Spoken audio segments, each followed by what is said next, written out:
Friends, welcome to my channel. இன்றைக்கி இந்த வீடியோவில் நம்ம என்ன பார்க்க போகிறோம் அப்படின்னா, நமக்கு டிஎன்பிசி குரூப் 2 அண்ட் குரூப் 4க்கு ப்ரிப்பேர் பண்ணுறவங்களுக்கான யூனிட் 6 வேர் டு ஸ்டடி தான் பார்க்க போகிறோம். அதாவது நம்ம அடுத்து யூனிட் 6க்கான ஃப்ரீ டெஸ்ட் பேட்ச் கனெக்ட் பண்ண போகிறோம்.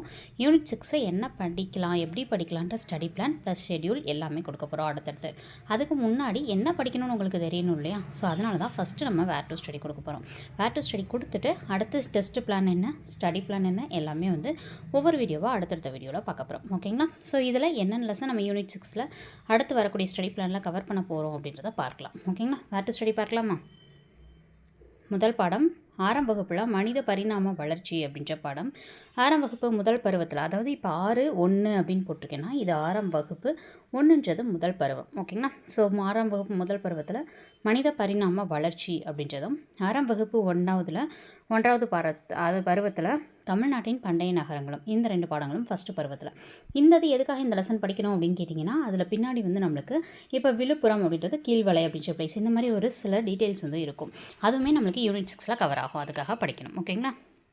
நெக்ஸ்ட்டு ஆறாம் வகுப்பு 2ஆம் பருவத்தில் வட இந்தியாவில் வேதகால பண்பாடு, தென்னிந்தியாவில் பெருங்கற்கால பண்பாடு. இதில் தென்னிந்தியாவில் இருக்கக்கூடிய பெருங்கற்கால பண்பாடு படித்தா போதும். ஏன்னா இது மட்டும் தான் நமக்கு யூனிட் 6 டாபிக் கீழே கவர் ஆகும். அடுத்தது ஆறாம் வகுப்பு 3ஆம் பருவத்தில் பண்டைய கால தமிழ் சமூகமும் பண்பாடும், சங்ககாலம்னு ஒரு லெசன் இருக்கும். இந்த லெசன் ஃபுல்லாகவே கண்டிப்பாக படித்தாகணும். டைரெக்டாக நமக்கு கவர் ஆகக்கூடிய ஒரு டாபிக். ஓகேங்களா? அடுத்து ஆறாம் வகுப்பு 3ஆம் பருவம் தென்னிந்திய அரசுகள் பாடம். தென்னிந்திய அரசுகள் பாடமும் ரொம்ப முக்கியமான ஒன்று. நம்மளது அடுத்தடுத்து ஆட்சி செஞ்சவங்க யார், ஒருத்தர் கீழே யார் இன்னொருத்தர் வருவாங்க, எல்லா டீட்டெயில்ஸுமே இதில் இருக்கும். அடுத்து 7ஆம் வகுப்பு முதல் பருவத்தில் இடைக்கால இந்திய வரலாற்று ஆதாரங்கள்னு ஒரு பாடம் இருக்கும். இந்த பாடமானது நமக்கு தேவையில்லை. அந்த பாடத்தில் இருக்கக்கூடிய தமிழ்நாடு சம்பந்தமான சான்றுகள் மற்றும் செய்திகள் வந்து நமக்கு தேவைப்படும். ஸோ அதை மட்டும் படித்தா போதும். அடுத்து 7ஆம் வகுப்பு முதல் பருவத்தில் இருக்கக்கூடிய பிற்கால சோழர்கள், பிற்கால பாண்டியர்கள், இந்த பாடம் படிக்கணும். இதோட கன்யூஷன் எதில் இருக்கும் அப்படின்னா 11ஆம் வகுப்பில் இருக்கும். அதுவுமே நம்ம படிக்கிற மாதிரி இருக்கும். அது பின்னாடி பார்ப்போம். அடுத்தது 7ஆம் வகுப்பு 3ஆம் பருவத்தில் புதிய சமய கருத்துக்களும் இயக்கங்களும், அதில் ஆதிசங்கரர் அப்படின்ற தலைப்புக்கு அடுத்து, அதாவது அந்த தலைப்புக்கு முன்னாடி வரைக்கும் இருக்கிற கண்டென்ட்டை மட்டும் படித்தா போதுமானது. அடுத்து 7ஆம் வகுப்பு 3ஆம் பருவத்தில் தமிழ்நாட்டில் கலையும் கட்டடக்கலையும். அடுத்து 7ஆம் வகுப்பு 3ஆம் பருவத்தில் தமிழகத்தில் சமணம், பௌத்தம், ஆசீவகம், இந்த 2 பாடங்கள். அடுத்தது 8ஆம் வகுப்பில் மொத்தம் 3 பாடங்கள் படிக்க வேண்டியது இருக்குது. என்னென்ன அப்படின்னா ஐரோப்பியர் வருகை.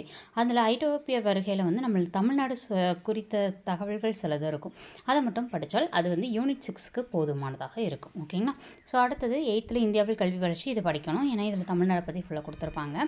அடுத்து ஆங்கிலேய ஆட்சியில் இருக்கக்கூடிய நகர்ப்புற மாற்றங்கள், இந்த பாடமே வந்து முக்கியமான பாடம். அடுத்து 9ஆம் வகுப்பில் 2 இது வந்து படிக்கணும். என்னென்ன அப்படின்னா தொடக்ககால தமிழ் சமூகம் பண்பாடும். இந்த லெசன் வந்து ரொம்ப இம்பார்ட்டன்ட் லெசன், டைரெக்டாக கண்டென்ட்டில் கவர் ஆகக்கூடிய லெசன். அடுத்தது மனித பரிணாம வளர்ச்சியும் சமூகம்னு ஒரு பாடம் இருக்கும். அதில் தொல்பழங்கால தமிழகம் டாபிக் மட்டும் வந்து முக்கியத்துவம் கொடுத்து நம்ம யூனிட் 6க்கு படிக்கணும்.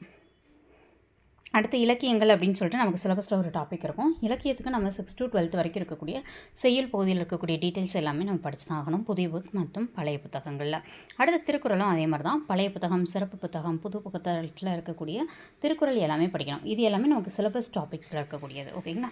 ஸோ அடுத்தது சிலபஸ் டாப்பிக்கில் அடுத்த டாபிக் என்ன இருக்கும் அப்படின்னா விடுதலை போராட்டத்தில் தமிழகத்தின் பங்குன்னு ஒரு டாபிக் இருக்கும்.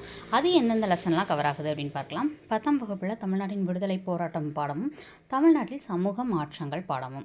அடுத்து 11ஆம் வகுப்பில் சமூக நீதி பாடம், தமிழகத்தில் அரசியல் வளர்ச்சி, தமிழகத்தில் அரசியல் சிந்தனைகள், இந்த 3 பாடங்களும் நேராகவே கவர் ஆகும். அடுத்து 12ஆம் வகுப்பு வரலாறில் 2 பாடம், ஒன்று இந்தியாவில் தேசியத்தின் எழுச்சி, இன்னொன்று தீவிர தேசியவாத எழுச்சி, இந்த 2 பாடங்களும் இதுக்கு கீழே கவர் ஆகும். அடுத்தது 12ஆம் வகுப்பு, அது வரலாறு புத்தகத்தில், இது அரசியல் அறிவியல், அதாவது 12th பாலிட்டிக்ஸில் இந்திய அரசியல் அமைப்புன்னு ஒரு டாபிக் இருக்கும். அதில் தமிழ்நாடு சட்டமன்ற விவாதங்கள்னு ஒரு தலைப்பு இருக்கும். அந்த தலைப்பு வந்து நம்மளுக்கு யூனிட் 6ல் கவர் ஆகும். ஓகேங்களா? ஸோ அடுத்த தலைப்பு என்னென்னு பார்ப்போம். ஆங்கில ஆட்சிக்கு எதிராக தொடக்ககால கிளர்ச்சிகள் அப்படின்னு சொல்லிட்டு ஒரு தலைப்பு நமக்கு யூனிட் 6 சிலபஸில் கொடுத்துருப்பாங்க. அந்த சிலபஸ்க்கு எந்தெந்த லெசன் படிக்கணும்னு பார்க்கலாம். 8ஆம் வகுப்பில் மக்களின் புரட்சி, 10ஆம் வகுப்பில் ஆங்கில ஆட்சிக்கு எதிராக நிகழ்ந்த தொடக்ககால கிளர்ச்சிகள், 11ஆம் வகுப்பு வரலாறு பாடத்தில் 18வது பாடம். அடுத்தது அந்த 18வது பாடத்தில் முழுசாக படிக்க தேவையில்ல, 18.2ம் 18.3ம், அதாவது பாளையக்காரர்களுடைய எதிர்ப்பும் வேலுக்கழகம் மட்டும் படித்தா போதுமானது. அடுத்தது விடுதலை போராட்டத்தில் பெண்களோட பங்கு. இந்த தலைப்புக்கு என்னென்ன படிக்கணும்னா 2 பாடம் படிக்கணும். ஒன்று 8ஆம் வகுப்பில் இருக்கக்கூடிய காலங்கள் தோறும் இந்திய பெண்களின் நிலை, இன்னொன்று 8ஆம் வகுப்பு மற்றும் 9ஆம் வகுப்பில் பழைய தமிழ் புத்தகத்தில் இந்திய விடுதலை போரில் தமிழகத்தின் தமிழக பெண்களோட பங்குன்னு தலைப்பு இருக்கும். அதில் இருக்கக்கூடிய கண்டென்ட்டை படித்தா போதுமானது. அடுத்தது தமிழ்நாட்டின் சீர்திருத்த இயக்கங்கள். இதுக்கு எந்தெந்த லெசன் படிக்கணும்னு பார்க்கலாம்.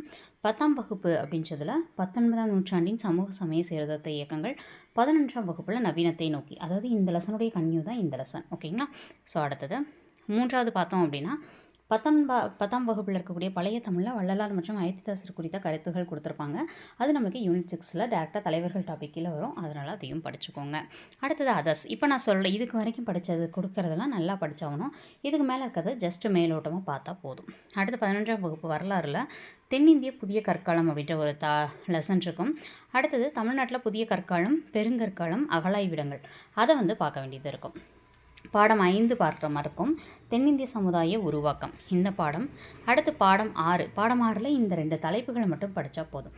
தமிழக அரசாட்சிகள், தமிழ்நாட்டுக்கும் ரோம் நாட்டுக்கும் உள்ள வணிகம், அது தரமான தலைப்புகள் மட்டும். அடுத்து தென்னிந்தியாவில் பண்பாட்டு வளர்ச்சி, அதில் ஒரு 3 இது படிக்கிற மாதிரி இருக்கும். ஓகேங்களா? 9வது பாடத்தில். அடுத்து 11வது பாடத்தில் பிற்கால சோழர் பிற்கால பாண்டியர் படிக்கிற மாதிரி இருக்கும். இப்போ இந்த நான் சொன்னது எதில் அப்படின்னா 11th வரலாறில். ஓகேங்களா? 11th வரலாறுன்னு எடுத்தாலே ஒரு மாதிரி படிக்கிறதுக்கு எரிச்சலாக இருக்க மாதிரி இருக்கும். ஸோ ஏன்னா கண்டென்ட் அந்த அளவுக்கு இருக்கும். அந்த மாதிரி இருக்க லெசன்ஸில் நம்ம மேலோட்டமாக படித்தா போதும். அடுத்தது 12ஆம் வகுப்பு தமிழில் மொத்தம் 3 இயல் படிக்கணும். ஒன்று தமிழர் குடும்ப முறை அப்படின்ற பாடமும், பண்டைய காலத்து பள்ளிக்கூடங்கள், மதராசப்பட்டினம், நமது அடையாளங்களை மீட்டவர். இவங்க 4மே எது கீழே கவர் ஆகும்னா யூனிட் 6 சிலபஸ் கீழே கவர் ஆகும். இவ்வளோ தான் ஓவரால் வேர் டு ஸ்டடி. இது உங்களது ப்ரிப்பேர் வித் நந்தினி சேனல். நான் யூனிட் 6 இந்த வீக்ஸ் ப்ரிப்பேர் பண்ணலாம், இந்த வீக்கில் நம்ம இதை கம்ப்ளீட் பண்ணலான்றதுக்காக எடுத்திருக்கேன். ஓகேங்களா? ஸோ அதனால தான் உங்களுக்கு நான் என்ன படிக்க போகிறேன் அப்படின்றத உங்களுக்கு கொடுத்துருக்கேன். ஓகேங்களா? நான் வேர் டு ஸ்டடி நானும் ரெஃபர் பண்ணேன். யூடியூப்பில் 4-5 இதை ரெஃபர் பண்ணி அதில் தான் எடுத்து போட்டிருந்தேன். மோஸ்ட்லி 2K அகாடமி அந்த சார் நல்லா கிளியராக போட்டிருந்தாங்க. ஸோ அவரோடதுல தான் மோஸ்ட்லி ஓகே இதில் கனெக்ட் ஆகுது அப்படின்னு சொல்லிட்டு அந்த வேர் டு ஸ்டடி நான் உங்களுக்கு கொடுத்துருப்பேன். இந்த வேர் டு ஸ்டடி பார்த்துட்டு நீங்கள் என்ன இவ்வளோ லெசன்ஸ் இருக்கா அப்படின்ற மாதிரி யோசிக்கவே வேண்டாம். நாம் ஒரு நாளைக்கு என்ன லெசன் படிக்கணும், எத்தனை லெசன் படிக்கணும், படித்தா எப்படி முடிக்கலாம் அப்படின்னு சொல்லிட்டு. ஏன்னா ஒரு யூனிட்டுக்கு அப்படின்னு எடுத்தால் ஒரு 10 days அவ்வளோதான் மினிமம் டைம் நான் போடுவேன். நான் எக்ஸாம்ஸ்க்கு எப்படி ப்ரிப்பேர் பண்ணுறேன் அப்படின்றத உங்கள் கூட ஷேர் பண்ணிட்டுருக்கேன். என்னோடய ஸ்டடி பிளானில் இப்போ ஒரு யூனிட் எடுத்தால் ஒரு 10 நாள், அந்த 10 நாளுக்குள்ளே என்னென்ன முடிக்கலாம் அப்படின்றது தான். இப்போ நான் கொடுத்துருக்க லெசன் எல்லாமே ஒரு நாளைக்கு எத்தனை லெசன் முடிக்கணும் அப்படின்றது தான்.